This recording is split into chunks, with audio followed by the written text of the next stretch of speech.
All right, let's talk about watercolor. This is for the very at minimal basics kind of a video. If you're just starting out, don't plunge into the deep side of watercolor because pricing for art supplies is super expensive. And if you are an art teacher or somebody that is a classroom teacher, or you have a lot of people in your class, students, young students, I'm going to share with you what works best for me, as well as my favorite kind of student brushes, as well as my favorite kind of, well, watercolor. So stay tuned. All right, so let's talk about the basics. If you want to start using watercolor, and I just don't even know where to start. There are so many things to consider. First, let's talk about papers. Let me move all this stuff out of the way. Regular copy paper is what most people will use when they're on a really strict budget. But listen to the sound quality between this and this. You want to have something that is a heavier weight. So when you're purchasing papers for watercolor, I mean, I get it if you're just starting out, or if you have toddlers or really young kids, or if you're on a tight budget, hey, go for this. But this paper is going to warp, it's going to wrinkle, and it's going to tear super easily. So I personally would stay away from this. There's some really cheap sketchbooks that you can buy at local drugstores, that kind of thing. All right, so then we have the uber expensive stuff. All right, I bought this. It's got what we call a tooth on here. It's not what I would call super rough, but it has ridges. This paper can absorb water so much better than your average paper, but this is a very expensive brand. And it is an unusual brand in that you actually have to cut like using a razor blade, or you'll look at this little slit, you put a palette knife through here and off comes these boards. So listen to the difference just between this and multimedia paper. All right, so there's different weights. I would go for, me personally, this is just in my own experience, at the very least a 60-pound weight. It says it all on the covers when you purchase these things. Hang on, let me show you. This is one of my favorites. Obviously they come in different heights and widths and sizes, but if you'll take a look here, this is a 60-pound weight. It's a great weight to use. And then if you're going for the higher ends, there's 80-pound weights and whatnot. So check out the weights on these. Also look for this if you're going to buy a sketchbook type of thing. Look for mixed media, multimedia, that kind of thing. This works way better with watercolor. And when you say mixed media, a lot of people don't know that that means you can use all kinds of things on here. So it's even got acrylic, watercolor, pen. I mean, it's got all kinds of stuff. So you can use various mediums on this. So let me move all this out of the way. Woo, that's some heavy weight right there. Oh, here's another size for paper. I wanted to get this because I really like squares. I don't know why, I just do. So that's that. So I'm gonna get all that out of the way. I'll just use this. This is from one of my first videos where I wrote yay on there. Okay, so let's talk about paintbrushes. All right. What comes with cheap watercolors, which I'm about to get into, are some really super cheap brushes. But there are all kinds of brushes out there. If you're in the classroom and you just want to use whatever comes in the kit, just know that if you have multiple students, there's only one brush for each set. So if you have 24 kids, you're only going to have 12 brushes. So you might need to order some more. The hairs on these, the bristles, oh, it's just, it's rough.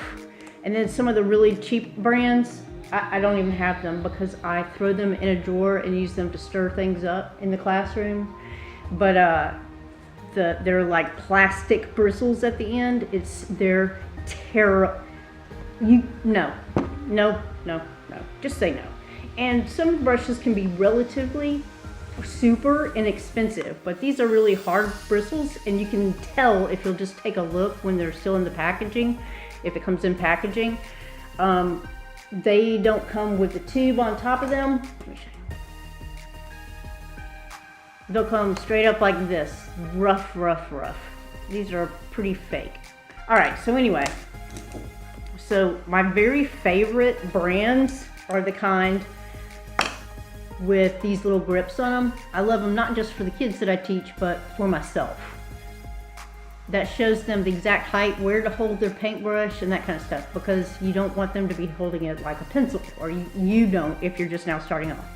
So you hold it back a little bit, and this little grip, it's just a personal thing, I just like it.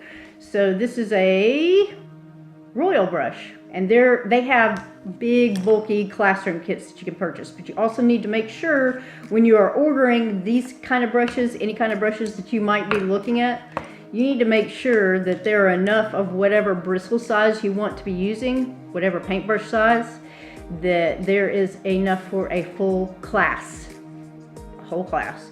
If you are just an adult wanting to experiment, just look for the watercolor section of your paintbrushes. If you go to the super cheap clearance on the sides of the aisle kind of racks, probably not going to be the best kind of brush for you to use. All right, so let's talk about paint, the actual paint name brands. Now, most people, if you're on a super budget, you will see Crayola in most stores. They have just a niche in the market of selling student art supplies and whatnot. And I love Crayola, I really do. But when it comes to paint, I like it to use with my kids, but my favorite brand with the kids is going to be Prang. And I usually get the oval sets. And I always get the 16-piece sets. Here's why.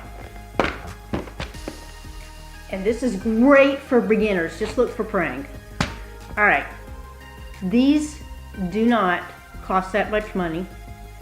These are great on a budget. If you are a beginner, the pigment in here is still really, really good. So if you're considering starting out using watercolor, just start here, and whatever brush comes in it, it's about, it doesn't have quite the fine tip on this, but it's an acrylic bristled brush. It's not bad, but it's really, really small. So if you're wanting to cover a larger space, then you need to get bigger bristle tips on there. As far as what to put your water in, hey, you can use whatever you want. I have little plastic tumblers that I use with the kids. They're anti-spill. You can order those online, and then, or you can just use the glass at home, or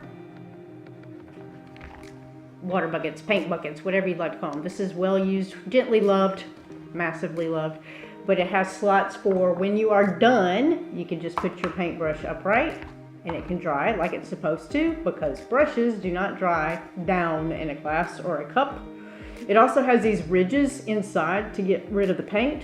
And also, as you're painting, if you have water on this side, you can just lay these here to rest. Ooh.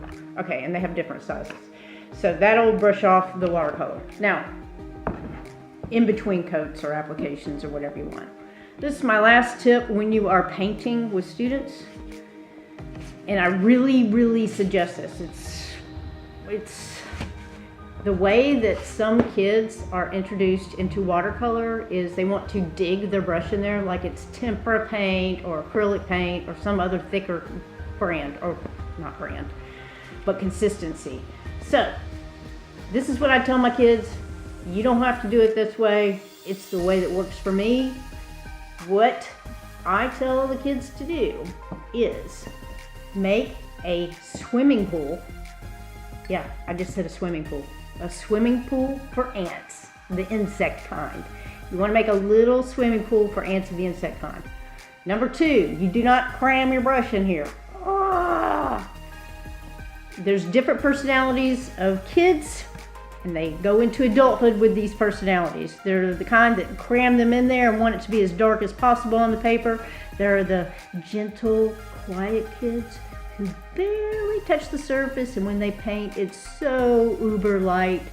And then there's everybody in between. So after we make the swimming pool for ants, we just gently roll it around on the sides like this, and you put on an application of the watercolor.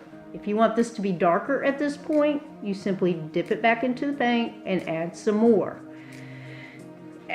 So I hope this video helps a lot of you guys, and I know that people have different opinions out there in the wide world that we live in. So put your suggestions down below, and hope this helped somebody out there.